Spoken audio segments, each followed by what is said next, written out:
Assalamualaikum warahmatullahi wabarakatuh. Selamat pagi, salam sejahtera untuk kita semua. Semoga dalam keadaan sehat walafiat. Pada materi pertama, mata pelajaran estimasi biaya konstruksi kelas 11, yaitu tentang mengenal jenis-jenis konstruksi gedung, jalan, dan jembatan.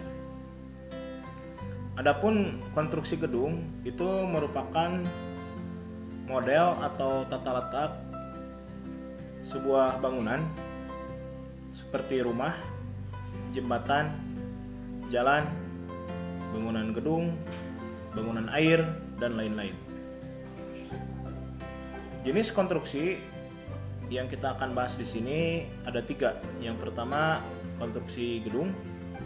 Apa itu konstruksi gedung?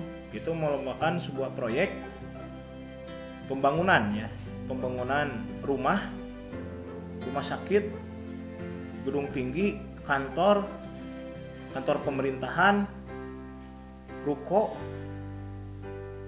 dan lain-lain. Jadi bangunannya tetap berada di tata letak dan ukuran sesuai dengan perencanaan gambar. Adapun jenis konstruksi dibagi atas beberapa bagian yang akan nanti disesuaikan dengan gambar rencana. Jadi ada beberapa bagian di gambar rencana dan ada beberapa bagian di estimasi yang tidak sama. Contoh, untuk yang pertama di estimasi biaya ada yang namanya pekerjaan persiapan. Nah, untuk di gambar itu tidak ada pekerjaan persiapan. Ya, jadi berbeda. Tapi kalau di estimasi itu diperhitungkan.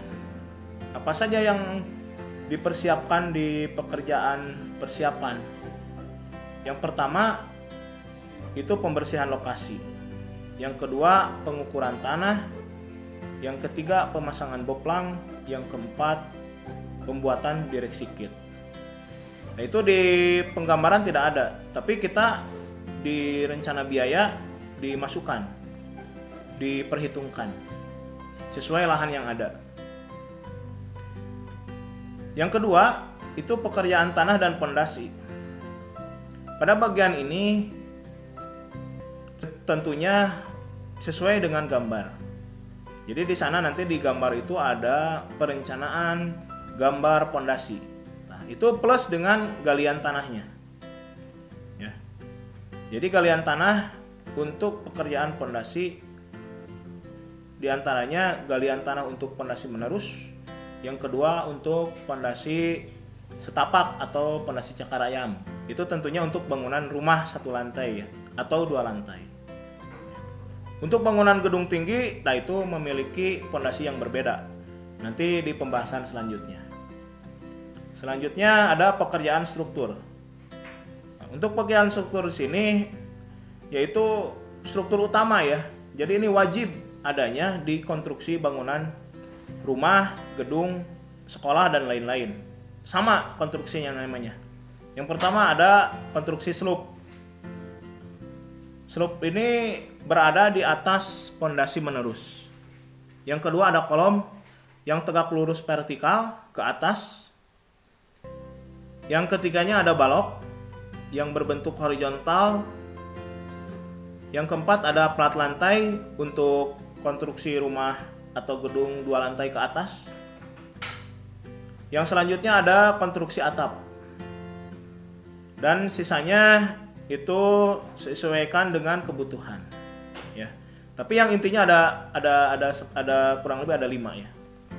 Selanjutnya ada pekerjaan pasangan dinding. Nah, ini fungsinya untuk sebagai penyekat ruangan. Jadi penyekat ruangan dengan fungsi yang berbeda-beda. Itu untuk penyekat dinding biasanya digunakan ada batu bata merah, terus ada hebel kalau yang sekarang ya, terus ada shear wall untuk dinding konstruksi dengan konstruksi beton atau jenis-jenis yang lainnya. Selanjutnya ada pekerjaan kusen. Nah, kusen di sini ada 2 ya, ada kusen pintu, fungsinya untuk keluar masuk. Yang kedua kusen jendela, yaitu untuk ventilasi udara Untuk cahaya itu fungsinya untuk pekerjaan kusen. Selanjutnya ada pekerjaan pasangan lantai. Nah, untuk pasangan lantai di sini fungsinya apa? Yaitu sebagai alas ya. Alas lalu lalang manusia beraktivitas. Jadi tidak terganggu dengan kondisi tanah.